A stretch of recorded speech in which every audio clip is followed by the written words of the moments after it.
After a good setup, the lifter will be locked in extension, bars over the midfoot, weight is balanced, elbows are locked, and eyes are up just below the horizon with breath held tightly. The lifter will then squeeze the slack out of the bar and press against the floor in the manner similar to a leg press. It is important that they keep the bar physically in contact with the leg as they open the hips and knees, and once the bar has passed the knees, the hips will fully extend and they will stand tall with chest forward. Common fault number 1, the lifter fails to open the knees, pulling only with the hips and back, rounding the bar around the knees, oftentimes failing to finish the lift by opening the knees at the top.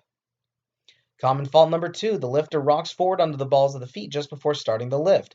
This can be subtle because the hips will stay at the same height, but you can spot it by seeing the shoulders too far forward, and usually the bar will come off the shins during the first third of the pull.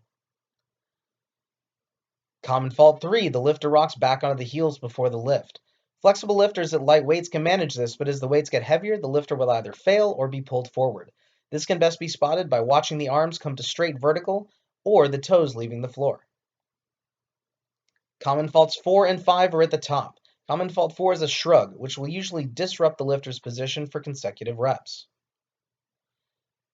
And common fault number 5, the lifter tries to go for a layback, trying to get extra work out of the lift. As you can tell from the video, it adds nothing to the bar's range of motion and places the back in a compromising position. We highly recommend against it.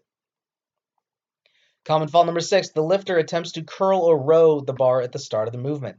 This is a natural reaction, especially to lifters familiar with rowing and using a mixed grip. Fight this reaction by actively extending the elbows and, if necessarily, internally rotating the elbows.